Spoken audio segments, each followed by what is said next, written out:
We're here at the Outdoor Center with Johnna Haskell, and she is an instructor here. If you want to learn how to cross-country ski, she has a lot of answers for you and lessons and someone to help you out. And today, we're going to talk about cross-country skis, the different types, how to maintain them and wax them. How are you, Johnna? I'm excellent, thank you. Yes. Tell us what we're looking at here. Yeah, we're looking at a bunch of classic skis and skate skis. So our typical classic skis, which is what we rent, is the Evo, which is great, which is typically what people have. And let me just give a little tutorial on what's the difference between a classic and a skate ski. That would be great. And if we look at the ski, we notice that it is not straight or flat. And a classic ski is known as a double cambered ski.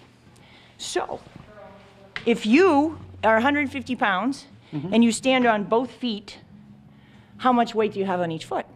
75? 75 and 75.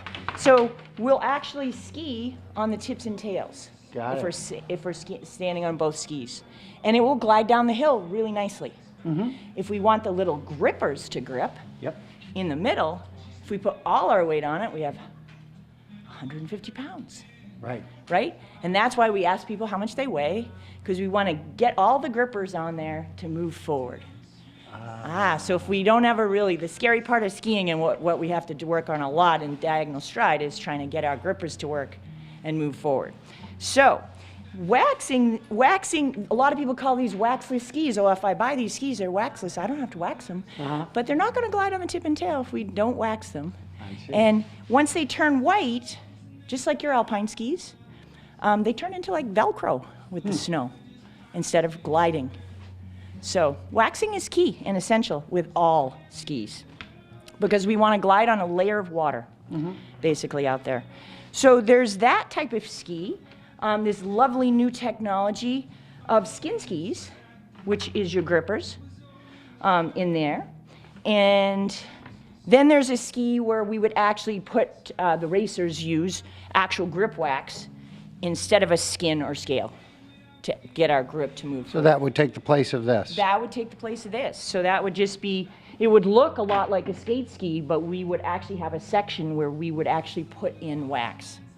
Great. And you do the wax of the day. So it's key to know the exact temperature of the snow and to do that. And that's kind of an art. So a lot of people prefer to have something like this or this because you can pretty much go out in most conditions and ski along and get out there and have fun. But to take it to the next level, it's good to know this. Yeah, so if we had these, we would wax the tips and tails. We'd wax all of these skis. The best thing to do is the same as alpine wax. You can either bring them into the shop here or you would bring them into wherever you do your alpine skis. I like PS5 as my favorite for the temperatures that we have because it goes from like 0 to 14, which seems to be the temperatures these days. And then we would apply that with a hot iron, the whole length of the ski. And if you're interested in learning how to wax, we offer that, same as an hour private lesson. So I think I'm doing one next week with one of my skate skiers because skate skiing, we see there's no gripper in the middle, and it's really important to have the whole ski waxed, just like your alpine skis, so they glide smoothly, not go along the snow as such. So we would have to have the correct temperature, you have to have the correct technique. We have little tools to get rid of the extra wax in the grooves, which you'll find in all of the skis, and then learn proper scraping technique. Yeah, which is, that takes time. You can wreck the whole bottom of the ski really quickly by putting the iron on in one spot and burn it and delam it, or scrape it and take the lovely texture, which he'll get a picture of close up later. You can take that right out of the ski with a too sharp a scraper or not correct technique. So there is, some learning with that. And then obviously brushing them out. You'll often see before races, what are those coaches doing? They're brushing out the wax. And so, which will help get the layer of wax off that last little bit so you don't over scrape them. So that's what they're doing. Yeah, and there's a whole art to that. I like to just keep it simple. So you'll be providing our class for this. Sounds like if you want to take your cross-country skiing to the next level, this is something that you really should acquire a skill for. Yes, I mean, and it's essential. I mean, taking care of your skis is the great. I'm like teaching a skate lesson this morning, and if we don't have the right temperature wax on, we could be out there just walking up the hill, and we want to glide on a layer of water. And we want to keep the fun factor in.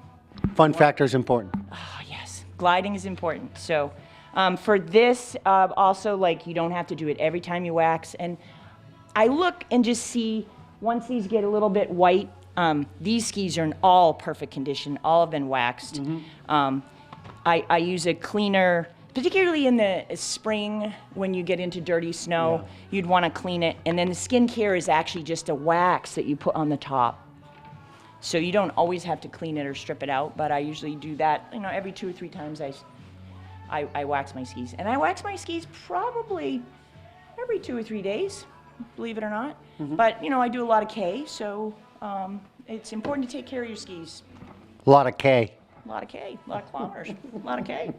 Yeah, and F4, a lot of people are familiar with. F4 actually dries out a ski. So you could put it on there. It works really well in sticking conditions in the spring. I only use it on my scaled skis in the middle.